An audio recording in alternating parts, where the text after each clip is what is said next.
आज हम देखेंगे कि जो क्लासेस हम बनाते हैं, जब हम उसके ऑब्जेक्ट्स क्रिएट करते हैं, तो जब तक आप उसमें कोई वैल्यू पुट ना करो, बाय डिफॉल्ट उसमें क्या होता है और उस वैल्यू को आप चेंज कैसे कर सकते हो with the help of special functions called constructors and destructors. तो कंस्ट्रक्टर से चेंज करते हैं, but exactly constructors and destructors, that is what we are going to do today, right?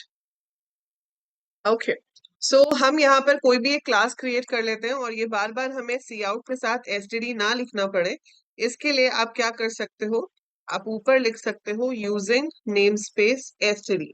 आपने यहाँ पे लिख लिया using name space STD, right? मैं यहाँ पर अब सिर्फ सी आउट और यहाँ पर अपना कोड लिख सकती हूँ, whatever I have to write. Otherwise हमें स्टैंडर्ड नेम स्पेस के अंदर सी आउट डिफाइंड है, तो इसलिए हमें STD scope resolution c out लिखना पड़ता है। ये मेरा बेसिक स्ट्रक्चर है। यहाँ पर मैं अपना क्लास बनाना शुरू कर सकती हूँ। लेट्स से मैंने यहाँ पर एक क्लास बनाई कॉम्प्लेक्स नंबर्स के लिए। तो कॉम्प्लेक्स नंबर्स क्या होते हैं? जिसके अंदर रियल और इमेजिनरी पार्ट होता है। तो मैंने डिफाइन किया कि मेरे पास रियल और इमेजिनरी दो कंपोनेंट्स होंगे। मैं प्राइवेट नहीं भी लिखती ऊपर तो बाय डिफॉल्ट वो प्राइवेट ही होता, क्योंकि क्लास के जो मेंबर्स होते हैं वो बाय डिफॉल्ट प्राइवेट होते हैं, right? Now I right public. Public के अंदर मुझे फंक्शंस बनाने हैं, तो हम जैसे पहले बना रहे थे, हमने यहाँ पर बनाया इनपुट फंक्शन। इसके अंदर मैंने यूजर से पूछ लिया कि enter real and imaginary part, ठीक है? और वो आपने यहाँ पर रियल और इमेजिनरी में ले लिया। उसके बाद आपने यहाँ पे लिखा void शो, और उसके अंदर आप इसको शो कराना चाहते हो, तो आपने यहाँ पे लिख दिया कि कॉम्प्लेक्स नंबर इज रियल। उसके बाद मैं चाहती हूँ प्लस आयोटा का साइन आ जाए, फिर इमेजिनरी की वैल्यू आ जाए और फिर न्यू लाइन हो जाए। We write like this. यहाँ पर क्लास खत्म हो गई, उसके बाद आपका सेमीकोलन आना चाहिए। तो C out complex number is real plus iota imaginary and at the end I have a semicolon. ठीक है जी, अब हम यहाँ पर इसके ऑब्जेक्ट्स बना लेते हैं। हमने यहाँ पर ऑब्जेक्ट बनाए कॉम्प्लेक्स ए कॉमा बी। मेरे दो वेरिएबल्स मैंने यहाँ पे क्रिएट कर लिए, ठीक है? अगर आप ए डॉट इनपुट कराओगे तो इट्स क्वाइट ऑब्वियस कि वो आपसे वैल्यूज पूछेगा। जो वैल्यूज आपसे पूछेगा उसको आप शो करा रहे हो, तो वही वैल्यूज शो हो जाएंगी। बट व्हाट अबाउट अगर मैं इनपुट करवाऊं ही ना? मैंने यहाँ बी को इनपुट करवाया ही नहीं, सीधे सीधे शो करा दिया। अब जब मैंने इनपुट ही नहीं कराया और मैं उसको सीधे ही शो कर रही हूँ, देखें क्या होता है। अब जब हम यहाँ पे रन करते हैं तो हमसे पूछ रहा है enter real and imaginary part. I enter 8 and 4। First complex number की वैल्यू आई 8 प्लस आयोटा 4, जो कि मैंने इनपुट की थी, राइट? और सेकेंड कॉम्प्लेक्स नंबर में क्या आएगा वो आपको भी नहीं पता, वो कुछ भी हो सकता है। Any set of values can be there. मैंने दोबारा से रन किया, मैंने फिर से वैल्यू एंटर की। इस बार वो कुछ भी वाली वैल्यू कुछ और आ रही है। That can be different, right? That could be same also, it could be anything. उसे हम कहते हैं जंक वैल्यूज या फिर गार्बेज वैल्यूज, जो हमारे किसी काम की नहीं है, हमने तो स्टोर भी नहीं करी है ना। हमारे लिए वो क्या है? गार्बेज वैल्यूज, क्योंकि हमने उसको कहीं पे भी स्टोर नहीं कराया, हमने उसको कहीं लिया ही नहीं, वो तो पहले से ही मेमोरी में पड़ा था। तो जब आपने एक कॉम्प्लेक्स नंबर डिक्लेयर किया, आपको 8 बाइट्स एलोकेट हुई। 4 बाइट्स हुई हैं रियल के लिए, 4 हुई हैं इमेजिनरी के लिए। उसमें पहले से कुछ भी पड़ा हुआ था। अब ये जो पहले से पड़ा हुआ था वो हमारे लिए क्या है? Garbage value. अगर यही चीज एक नॉर्मल इंटीजर के साथ होती, अगर आप सी प्लस प्लस में एक नॉर्मल इंटीजर लेते हो इंट एन और आप सी आउट एन कराते हो, तो उसमें भी यही होगा कि वो गार्बेज वैल्यूज को प्रिंट करेगा। पर आप क्या कर सकते हो? आप इनिशियलाइज कर सकते हो। आप लिख सकते हो int n is equal to 10, और उसके बाद आप लिख सकते हो सी आउट एन। तो उससे क्या हो जाएगा? अब गार्बेज नहीं होगा, अब उसके अंदर 10 होगा। This is how a normal variable can be initialised. But ये नॉर्मल वेरिएबल नहीं है, ये तो क्लास है ना? दूसरी चीज आपने सी में सीखी थी, जब हम स्ट्रक्चर बनाते हैं। अगर यही मैंने स्ट्रक्ट बनाया होता, स्ट्रक्ट कॉम्प्लेक्स, और इसके अंदर मैंने इंट रियल और इमेजिनरी लिया होता, और मैं इसका वेरिएबल डिक्लेयर करती कॉम्प्लेक्स, या इवन सी प्लस प्लस में भी मैं ये करती हूँ, तो मैं ऐसे लिख सकती हूँ। I can initialise like this, a is equal to curly brackets में 7,3। तो 7 जो है वो रियल पार्ट में चला जाएगा, 3 जो है वो इमेजिनरी पार्ट में चला जाएगा। It can be initialised like this. लेकिन क्लासेस जो है वो ऐसे भी इनिशियलाइज नहीं हो सकती। तो जो ऑब्जेक्ट्स आप क्रिएट करते हो that can not be initialise this वे।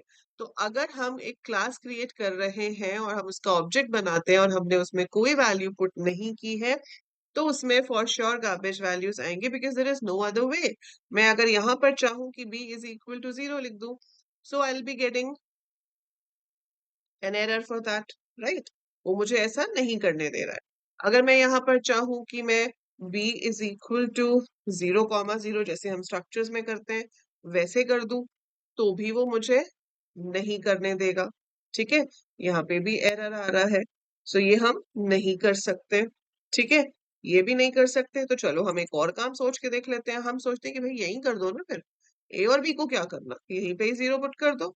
यहीं पे ही 0 पुट कर दोगे तो जब ऑब्जेक्ट बनेगा तो पहले से ही उसके अंदर 0 आ जाएगा। हम ऐसे भी तो कर सकते हैं। तो वो ऐसे भी आपको नहीं करने दे रहा है। ठीक है, आपने पूछा उसने enter real and imaginary part, मैंने यहाँ पर एंटर किया। ठीक है, so complex number is 5 plus iota 3। अब ये यहाँ पर बाय चांस 0 प्लस आयोटा 0 दिखा रहा है, but actual C plus plus में writing like this is not allowed. We can not do like this. जो ट्रेडिशनल आपका सी प्लस प्लस है वहां पे हम ये नहीं कर सकते। ठीक है, क्योंकि अगर हम ऐसे कर सकते तो कंस्ट्रक्टर्स की जरूरत ही नहीं होती, राइट? सो ये चीज पॉसिबल नहीं है in your traditional C plus plus compilers. तो वहां पर ये चीज नहीं हो सकती। ये जीसीसी में मॉडिफिकेशंस होती रहती है क्योंकि ये ओपन सोर्स है। ओपन सोर्स में we keep on having advancements. तो यहाँ पर अभी इन्होंने इसको चेंज करके आपको ये चीज प्रोवाइड कर दी है, बट एक्चुअली में जो सी प्लस प्लस है उसमें ऐसे करना अलाउड नहीं होता है। We can not do like that. So ये इंस्टेंस वेरिएबल्स हैं और उनको यहाँ पर वैल्यू असाइन हम नहीं कर सकते। ठीक है, तो अब यहाँ पर नहीं कर सकते तो कहाँ करेंगे? तो उसके लिए उन्होंने आपको स्पेशल फंक्शंस प्रोवाइड किए हैं। देखो, अगर हम यहाँ कर सकते हैं तो फिर स्पेशल फंक्शंस की जरूरत ही क्या होती, राइट? सो अब वो जो स्पेशल फंक्शंस हैं उनका नाम है कंस्ट्रक्टर्स। सो हम ऐसे नहीं कर सकते थे originally, right? That's why I showed you like this कि यहाँ पे हम नहीं कर सकते, बट जीसीसी लेटेस्ट वर्जन में it is working fine for some reasons. So यहाँ पर आपको क्या करना पड़ता, आपको एक स्पेशल फंक्शन बनाना पड़ता। मान लो आप एक फंक्शन बना लेते इनिशियलाइज, और उस इनिशियलाइज के अंदर मैंने रियल और इमेजिनरी में 0 पुट कर दिया। ठीक है, बट ये इनिशियलाइज भी तो कॉल कराना पड़ेगा ना। जैसे मुझे बी डॉट इनपुट कॉल कराना पड़ता, वैसे मुझे बी डॉट इनिशियलाइज भी तो कॉल कराना पड़ेगा, है ना?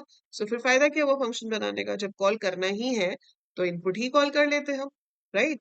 सो हमें तो ये चाहिए था कि बी के लिए कुछ भी कॉल नहीं हुआ, सीधा बी शो हो रहा है, तो उसमें गार्बेज वैल्यूज ना आए। उसमें गार्बेज वैल्यूज ना आए पर उसके लिए कुछ अलग से कॉल भी ना करना पड़े, पर इसको तो कॉल करना पड़ेगा।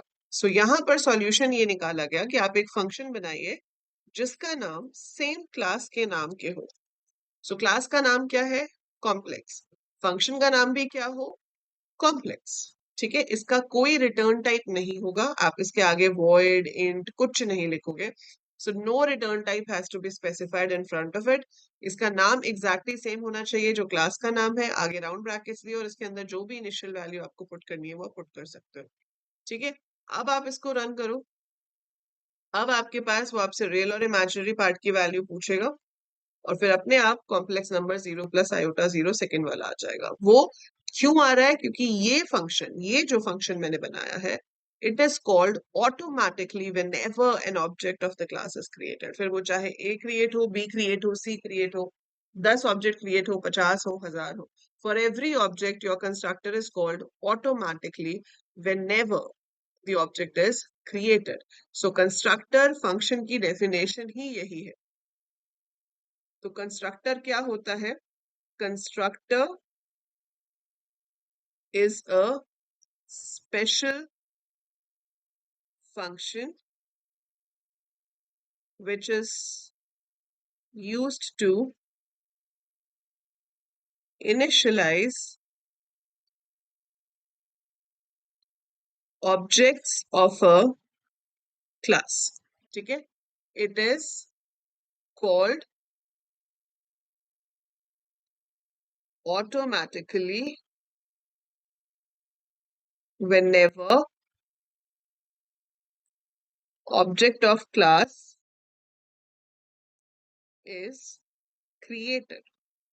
So it has its name same as of the class. So it has its name same as of the class. So इसका नाम वही होता है जो आपकी क्लास का नाम है. So its name is same as of the class. No return type can be specified. ठीक है, और ये अपने आप कॉल हो जाता है. तो ये इसके कुछ बेसिक फीचर्स हैं कि कंस्ट्रक्टर क्या होता है. So it is used to initialize objects of a class. It's called automatically, and its name has to be same as name of the class. So one more point you have to remember is that constructor must be defined as a public member. So it must be defined as a public member of the class. क्योंकि अगर वो private है तो वो call ही नहीं हो पाएगा और वो आपके ऑब्जेक्ट को इनिशियलाइज नहीं कर पाएगा. So it has to be public, तभी वो कॉल हो सकता है और आपके ऑब्जेक्ट को इनिशियलाइज कर सकता है. राइट. अब इसके बाद हमारे पास टाइप्स ऑफ कंस्ट्रक्टर्स आ जाता है. हम एक से ज्यादा कंस्ट्रक्टर एक क्लास के अंदर बना सकते हैं और उसमें टाइप्स ऑफ कंस्ट्रक्टर्स में ये जो कंस्ट्रक्टर हमने बनाया है इसे कहा जाता है डिफॉल्ट कंस्ट्रक्टर. सो डिफॉल्ट कंस्ट्रक्टर का मतलब है कि ये जो राउंड ब्रैकेट है ये खाली होगी आपकी. इसमें आप कोई भी पैरामीटर रिसीव नहीं करोगे. तो इसमें कुछ भी रिसीव नहीं होगा मेरे पास. ये ब्लैंक राउंड ब्रैकेट्स होंगे. सो ये कुछ भी रिसीव नहीं कर रही है. ये आपका डिफॉल्ट कंस्ट्रक्टर है जिसमें रियल और इमेजिनरी में मेरे पास 0 जा रहा है. So when a constructor has no parameters, we call it a default constructor. And when it has a parameter, it's called a parameterized constructor. So दूसरा जो कंस्ट्रक्टर है वो होता है पैरामीटराइज्ड कंस्ट्रक्टर. अब डिफॉल्ट में तो देखो क्या है कि आपने जो यहाँ पर इनिशियलाइज कर दिया हर ऑब्जेक्ट में ये सेम वैल्यू जाएगी, है ना. पर मैं चाहती हूँ कि जब मैं ऑब्जेक्ट क्रिएट करूँ तो मैं उस टाइम पे बता सकूं कि मुझे इनिशियल वैल्यू क्या चाहिए. जैसे कि अगर मैं क्रिएट करूँ कॉम्प्लेक्स ए तो मैंने उसके साथ लिख दिया 5,9. दैट मीन्स कॉम्प्लेक्स में 5 रियल पार्ट में चाहिए, 9 इमेजिनरी पार्ट में चाहिए. मैंने लिख दिया बी 2,8. सो 2 रियल पार्ट में चाहिए, 8 इमेजिनरी में चाहिए. I want to pass parameters like that. अब वो पैरामीटर आप कुछ भी पास कर सकते हो depending upon your requirement. So I want to pass a parameter. So this is called parameterised constructor. तो ये बनेगा कैसे? उसका नाम भी सेम होना चाहिए. ठीक है, it has to be same as this only. तो यहाँ पर आप एक और फंक्शन बनाओगे जिसका नाम कॉम्प्लेक्स ही होगा.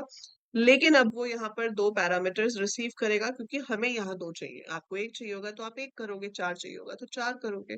सो यहाँ पर हमें 2 ही चाहिए तो हमने 2 रिसीव किए. एक्स की वैल्यू जो है वो मैंने रियल पार्ट में पुट कर दी. वाई की वैल्यू जो आ रही है वो मैंने इमेजिनरी पार्ट में पुट कर दी. तो जब ये कॉल करेगा 5 जाएगा एक्स में, 9 जाएगा वाई में और वो वहां से रियल और इमेजिनरी में चले जाएंगे. Similar way for B. So ये अपने आप कॉल हो जाएगा and these parameters will be received in X and Y. आप जो नाम चाहो वो यहाँ पर दे सकते हो एंड उस नाम की वैल्यू जो है वो आपकी वेरिएबल्स में कॉपी हो जाएगी. सो इंस्टेंस वेरिएबल्स में आपका डेटा कॉपी हो जाता है. ठीक है, ये पैरामीटराइज्ड कंस्ट्रक्टर हो गए. तीसरा कंस्ट्रक्टर भी हमारे पास होता है जिसे कहते हैं कॉपी कंस्ट्रक्टर. सो ये 3 तरह के कंस्ट्रक्टर पॉसिबल है. जब एक क्लास में एक से ज्यादा टाइप के कंस्ट्रक्टर्स आ जाए तो उस चीज को कहा जाता है कंस्ट्रक्टर ओवरलोडिंग. सो हमने किया था फंक्शन ओवरलोडिंग.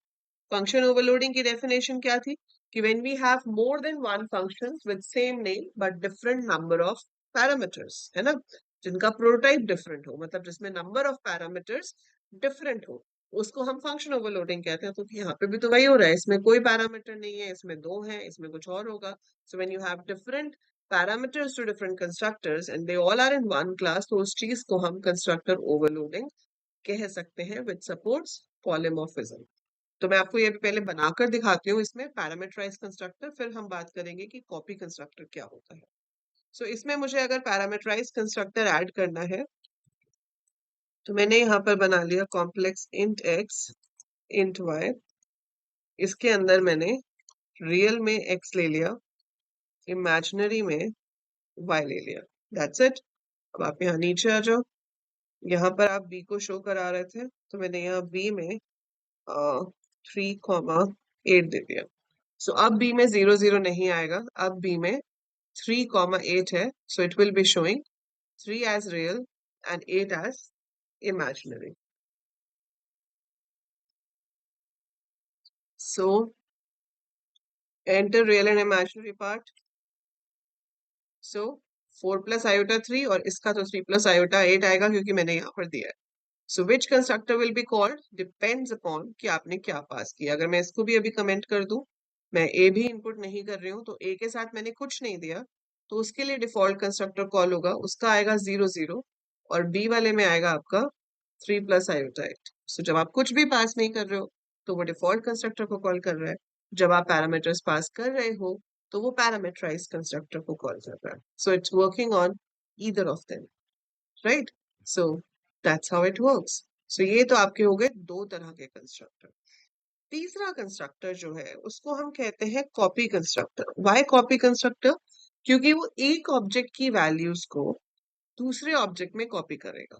ठीक है, it is suppose to copy one object into another object. मतलब कुछ इस तरह से कि मैं अगर यहाँ पर एक और ऑब्जेक्ट बनाना चाहूँ, मैंने ए इनपुट किया, ए शो किया, बी शो किया, now I want to create C, और मैं चाहती हूँ सी में सेम वही वैल्यूज आ जाएं जो ए में है, और फिर मैं उसको शो करवाना चाहती हूँ. ठीक है, सो मैं c इज इक्वल टू ए भी लिख सकती थी, या c के साथ ब्रैकेट में a भी लिख सकती हूँ. Both way it's correct. So complex c bracket में a या complex c is equal to a, both will call the copy constructor. अब आप c डॉट शो कर रहे हो. ठीक है, अब इसमें होना क्या चाहिए कि पैरामीटर पास हो रहा है, c क्रिएट हो रहा है, c is getting created, a से आप उसको इनिशियलाइज करना चाहते हो, तो a is being passed as a parameter. तो जब मैं यहाँ इंटेजर भेज रही थी तो मैंने यहाँ इंट लिख के रिसीव किया. अगर मैं फ्लोट भेज रही होती तो मैं फ्लोट लिख के रिसीव करती. अगर मैं कैरेक्टर भेज रही होती तो मैं कैरेक्टर रिसीव करती. अभी मैं क्या भेज रही हूँ? Complex number. सो अभी आप जो भेज रहे हो वो कॉम्प्लेक्स का ऑब्जेक्ट है, तो मैं यहाँ पर कॉम्प्लेक्स रिसीव करूंगी. और मैं क्या चाहती हूँ कि जो करंट ऑब्जेक्ट है उसके रियल पार्ट में इस x का रियल पार्ट आ जाए, उसके इमेजिनरी पार्ट में इस x का इमेजिनरी पार्ट आ जाए. That is what we want. And फिर वो शो हो जाएगा. It's quite simple. ठीक है, तो हमें तो बहुत सिंपल लग रहा है, इसमें कोई दिक्कत है ही नहीं. अब इसमें कोई दिक्कत हमें नहीं लग रही है, चलो जी रन करके देखते हैं, है ना? तो रन करा हमने तो क्या हुआ, यहाँ पर कुछ एरर आया, कह रहा है इनवैलिड कंस्ट्रक्टर. ठीक है, अब ये जीसीसी कंपाइलर है तो ये बेचारा बड़े शराफत से बता रहा है कि शायद तुम यहाँ पर एम्परसेंड लगाना चाह रहे होगे. टर्बो में ही नहीं बताता आपको. ठीक है, बट यहाँ पर इसने इसको सीधे सीधे बता दिया कि भाई आपने ऐसे लिखा है, ऐसे नहीं लिख सकते, इसके साथ एम्परसेंड लगा दो. अब इस एम्परसेंड का क्या रोल है? ठीक है, इस एम्परसेंड का रोल समझने के लिए आपको call by reference in C plus plus अच्छे से समझ आया होना चाहिए. सो कॉल बाय रेफरेंस में क्या होता है, पहले तो बताती हूँ यहाँ प्रॉब्लम क्या आती है. प्रॉब्लम क्या आती है कि अभी हमने कहा कि कॉपी कंस्ट्रक्टर कॉल होता है जब एक ऑब्जेक्ट क्रिएट हो और साथ के साथ वो दूसरे ऑब्जेक्ट से इनिशियलाइज हो जाए. Right, one point. अब जब ये पैरामीटर्स किसी भी फंक्शन में रिसीव होते हैं, आपने यहाँ पे लिखा है इंट एक्स, जब वहां से 3 भेजा जा रहा था तो एक्स को मेमोरी एलोकेट होगी और उसमें 3 आ जाएगा, है ना? वाई को मेमोरी एलोकेट होगी, उसमें 5 आ जाएगा. ये फंक्शन खत्म, एक्स और वाई खत्म. This is what happens. अब ऐसे यहाँ पे हो रहा है कि ए वहां से भेजा जा रहा है जो कि एक्स में रिसीव होगा, लेकिन एक्स को तो मेमोरी एलोकेट होगी, होगी ना एक्स को मेमोरी एलोकेट. एक्स क्या है?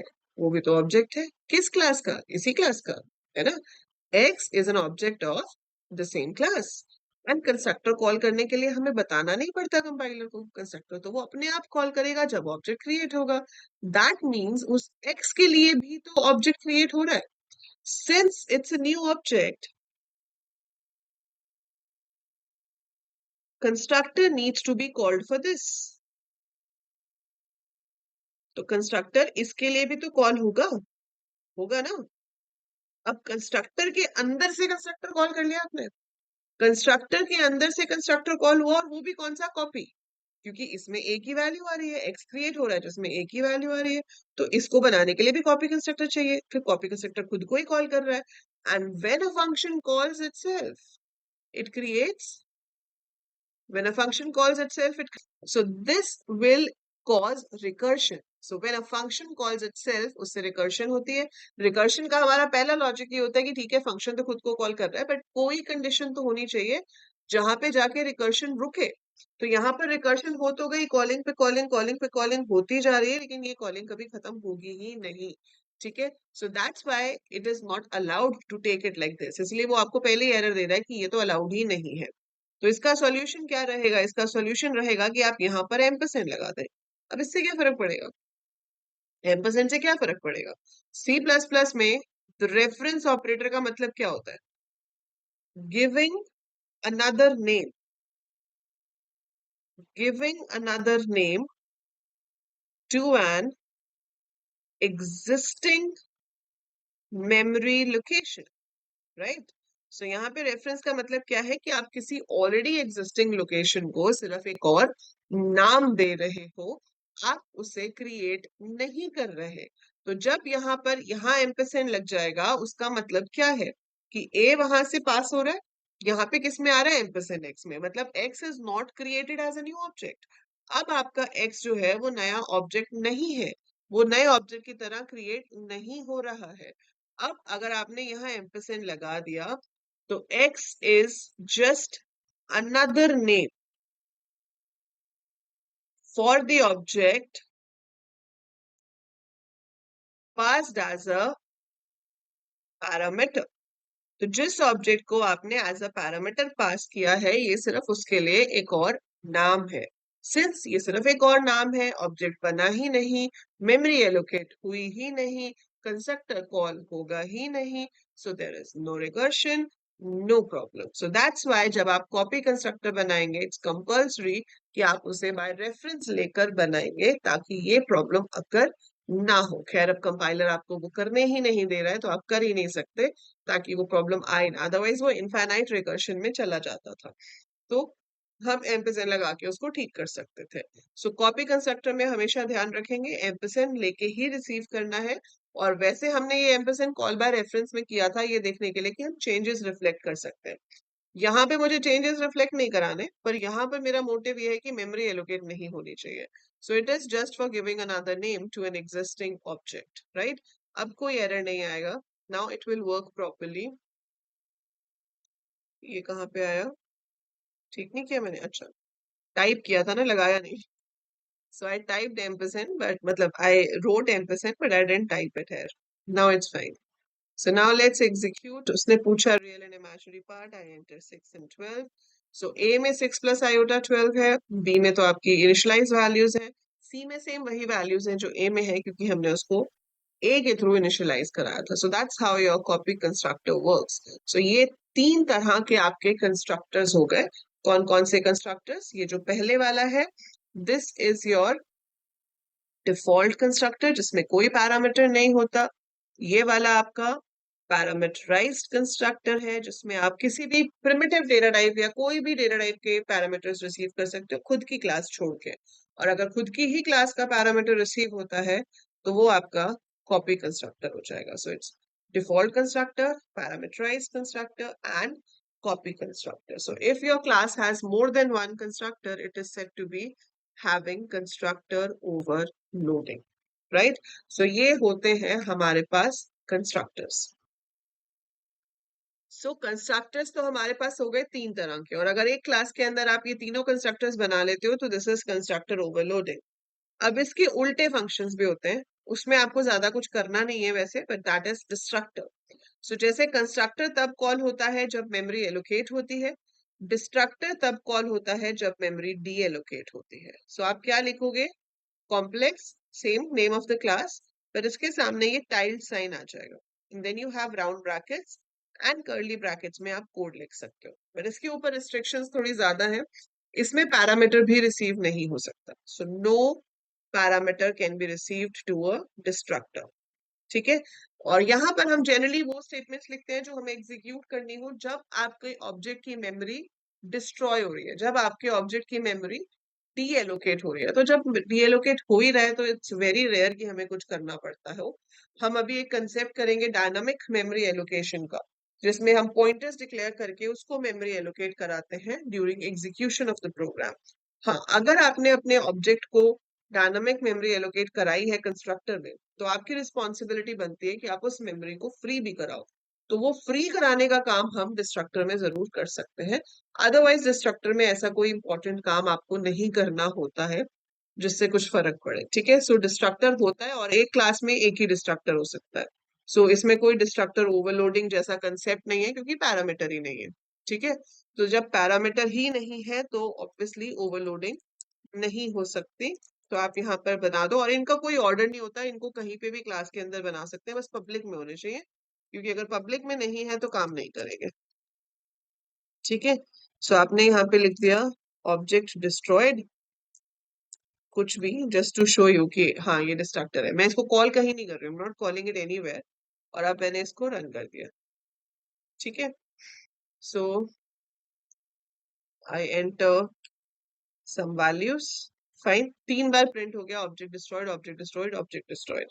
अब इसमें मैंने कुछ प्रिंट नहीं कराया कि किस ऑब्जेक्ट को डिस्ट्रॉय किया, बट इसमें अगर हम करा के देखें so you will get to know कि जिस ऑर्डर में ऑब्जेक्ट्स क्रिएट होते हैं, जैसे इसमें सबसे पहले ऑब्जेक्ट क्रिएट हुआ किसके लिए, ए के लिए, फिर बी के लिए, फिर सी के लिए, उससे उल्टे ऑर्डर में ऑब्जेक्ट डिस्ट्रॉय होते हैं। तो सबसे पहले वो डिस्ट्रॉय होगा जो सबसे बाद में क्रिएट हुआ था, फिर उससे पहले वाला, फिर उससे पहले वाला।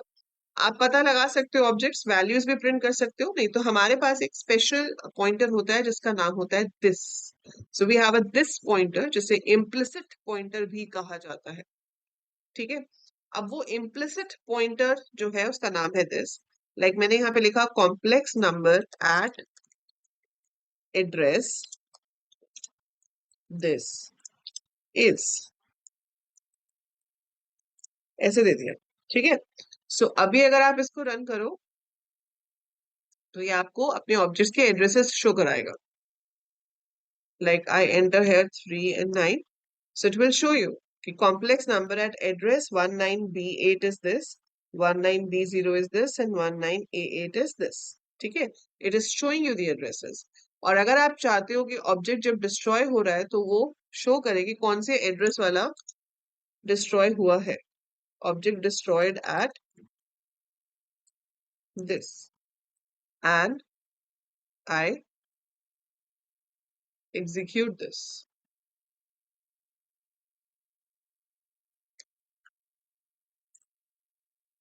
सो आप यहाँ पर देखो, अब BC18 सबसे पहले डिस्ट्रॉय हुआ, फिर 20 वाला, और फिर 28 वाला।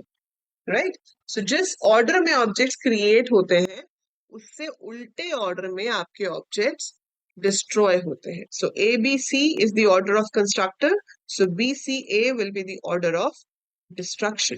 ठीक है, ये बहुत ही इंपॉर्टेंट क्वेश्चन बन जाता है जब आपको थ्योरी पेपर करना होता है, एंड इवन वाइवा में भी आपको ये क्वेश्चन पूछा जाता है, that is differentiate between constructors and destructors. और ये आपका होमवर्क भी है, you have to write at least 5 points of differences between constructors and destructors. तो जितना हमने पढ़ा, जितना आपने देखा, उससे आपको जो समझ में आया उसको अपने वर्ड्स में आप लिखकर 5 डिफरेंसेस बनाओगे, बन जाएंगे तो बहुत अच्छी बात है, 3 तो बन ही जाने चाहिए। सो 3 to 5 differences, so right any 3 to 5 differences between constructor and destructors, right? And submit me. So this is basically, और आप इसको चाहो तो अपने लिंक्डइन पे शेयर कर सकते हो, क्योंकि ऊप्स के कंसेप्ट आप समझ रहे हो तो इट्स वेरी इंपॉर्टेंट कि आप क्या समझ रहे हो ऊप्स के कंसेप्ट से, वो आप अपने लिंक्डइन पे भी शेयर कर सकते हो, बिकॉज आगे जाके काम आएगा।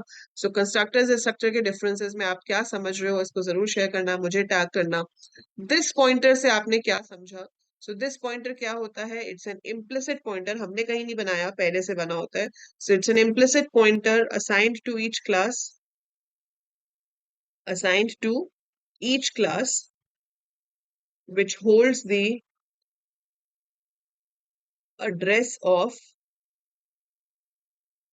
current object being processed। तो जिस ऑब्जेक्ट के लिए आपकी क्लास का कोई भी फंक्शन कॉल हुआ है जो प्रोसेस हो रहा है क्लास के थ्रू, उसका एड्रेस हमेशा दिस नाम के पॉइंटर में होता है, और हमने कहीं क्रिएट नहीं किया, वो पहले से था, इनबिल्ट था, and that's how it is used. ठीक है, सो ये तो थेरेटिकल काम हो गया जो आप कर सकते हो। प्रैक्टिकली आपको क्या करना होगा, प्रैक्टिकली आप अपनी जो आपने क्लास बनाई थी एक हाइट फीट एंड इंचेस वाली, जिसमें मैंने आपको कहा था कि अपने जो इंचेस हैं उसको कन्वर्ट करो फीट में, वैसे ही आप बना सकते हो। लेट्स से एक क्लास बनाओ टाइम, टाइम क्लास बनाना जिसके अंदर 3 एलिमेंट्स होंगे, hours, minutes, seconds. You have to define all 3 constructors and destructor. Also show sample calling in main to utilize the constructors. तो इन constructors को आप utilize कैसे करोगे वो आप मुझे यहाँ पर शो करोगे. सो टाइम नाम की क्लास बनानी है जिसमें आवर्स, मिनट, सेकंड्स होंगे. और इसमें भी आप इसके अलावा कंस्ट्रक्टर के अलावा फंक्शन ट्राई कर सकते हो कि आप बना दो इंक्रीज टाइम. ठीक है, इंक्रीज फंक्शन कॉल करोगे, उसमें एक पैरामीटर पास करना सेकेंड्स. तो नंबर ऑफ सेकेंड से आप टाइम को इंक्रीज करोगे, but you have to make sure कि टाइम अगर 60 या 60 से ज्यादा हो गया तो टाइम को नॉर्मलाइज करके उसकी जगह पर मिनट्स इंक्रीज हो जाए. अगर मिनट 60 या 60 से ज्यादा हो गया तो मिनट्स नॉर्मलाइज करके वो आवर्स में ऐड हो जाए. ठीक है, so your time should be like कि आवर्स जो है उसकी वैल्यू 0 से 24 के बीच में रहनी चाहिए, मिनट्स की वैल्यू 0 से 59 के बीच में रहनी चाहिए, सेकेंड्स की वैल्यू 0 से 59 के बीच में रहनी चाहिए. और फंक्शंस इसमें आप 2 बना सकते हो, शो 12 आवर क्लॉक या शो 24 आवर क्लॉक. शो 24 में तो आवर्स, मिनट, सेकंड की जो वैल्यू है उसको आप दिखा दोगे. शो 12 वाले में आप कर सकते हो कि एएम पीएम करके आपको दिखाना है, तो वो भी आप इसमें थोड़ा सा लॉजिक लगा सकते हो कि आप 2 शो के फंक्शन बना लो, show 12, show 24, and accordingly you show your time in that, right. तो उससे आपका थोड़ा लॉजिक क्लासेस की फॉर्म में आपको काम करने की इसमें थोड़ी और हैबिट हो जाएगी, आदत हो जाएगी कि किस तरह से आपको क्लासेस की फॉर्म में काम करना है, right. So this class you can create as an homework as well as you can write the differences. So आज हमने पढ़ा कंस्ट्रक्टर डिस्ट्रक्टर क्या होता है एंड डिस पॉइंटर क्या